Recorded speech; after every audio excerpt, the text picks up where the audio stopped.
మరి ఎట్లా ఇప్పుడు సినిమాలలో ఫైటింగ్లు బాగా చేస్తారు ఇద్దరు అన్నదమ్ములు పైసలు బాగానే సంపాదించిరా అంటే పర్లేదు అంటే మాకు ఏ అలవాటు లేదు తాగుడు సిగరెట్ బీడి అలవాటు లేదు మొత్తమే ఏం ఓ అమ్మా నేనేం చేతునే మరి ఇలా తాత వచ్చే మరి తాత కలుబడి తాగేటోడా ఏమైనా తెచ్చిపెట్టిరా ఉత్తదేనా మేము తాగము ఓ అమ్మా నాకేమో కళ్ళు అలవాటు ఉంది తాత మీరు ఏమని అనుకోరు పర్లేదు నీ ఇష్టం అది ఏం ప్రాబ్లం లేదు ఎందుకంటే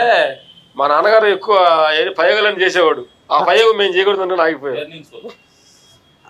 మా నాన్నగారు అన్ని ప్రయోగాలు ఉంటాయి తాగుళ్ళు కోళ్ళు పందాలు దోతాలు గిత్తాలు అన్ని ఆయన మా గురువు ఆయన ఏం పని చేసాడు ఆ పని చేయకూడదు అబ్బా మరి ఇప్పుడు మొత్తానికి పట్టణాల్లో ఇల్లు కట్టుకొని ఇక్కడనే ఉంటారు ఇక్కడే ఉన్నాం మరి ఇప్పుడు సినిమాలల్లో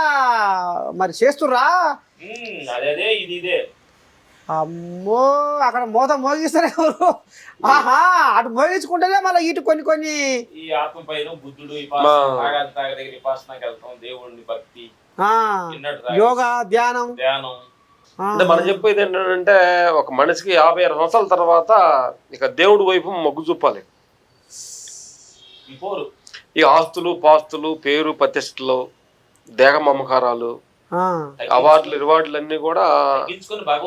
పోయి ఎక్కడి నుంచి వచ్చావు నువ్వు ఎక్కడికి వెళ్తున్నావు ఏంది ఇది సత్యం శాశ్వతం లేని అనుకోడు ఓ ఇదేదో ఆడించాడు ఆట కాబట్టి ఇక్కడ నుంచి